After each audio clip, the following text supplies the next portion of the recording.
The Kansas City Fed has a way of often picking a topic that turns out they pick it a year ahead, and yet it is an important focus. And I add to their theme inflation, but certainly that is a big deal because its inability to boost inflation, even with stronger growth in tight labor markets, is more than a U.S. phenomenon.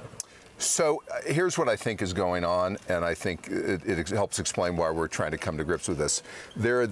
Historically, when we run this level of unemployment, 4.3% now, and if you look at broader measures of slack, we're moving toward full employment. You'd normally, historically, have seen wage pressure, and you'd see that transmit into more price pressure. We're not seeing that like we have in the past. To me, there's a couple of reasons, and they're structural. They're not cyclical, they're structural. One is globalization, where there's overcapacity in the world, particularly in China, which creates downward pressure or puts a dampening effect on prices. But the second big trend, which is newer over the last number of years, is technology-enabled disruption. Technology is replacing people, new business models are replacing old business models, and consumers are able to use technology to shop much more effectively, and the result of that is businesses have less pricing power than at any time in my life.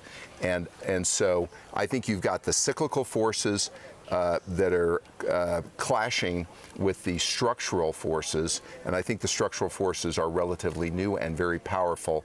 And so the net of it is, I think we need to take more time to try to understand it, but it also tells me that the natural rate of unemployment may in fact be lower than we're historically accustomed to because of these very strong structural factors. You know, it's interesting to me that for years people seem to think that Japan was a special case. They had 20 years of deflation, and of course they're having a hard time getting their inflation rate up. But it seems to me that over the last year or so, more countries, including the U.S., are having the same difficulty. And here's what Japan and the United States and various countries in the Western world have in common: aging populations, slowing workforce growth. Japan has it worse than the United States, but the entire Western world, by and large, has aging population, slowing workforce growth.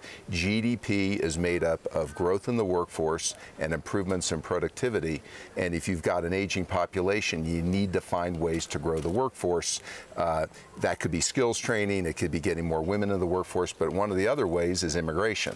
Historically, the United States has relied on immigration to grow the workforce. Obviously, there's a national debate about that, but the fact of the matter is these demographic trends aren't talked about enough, and they're affecting Japan, you mentioned, but a whole number of countries, which helps explain why we've had sluggish GDP growth.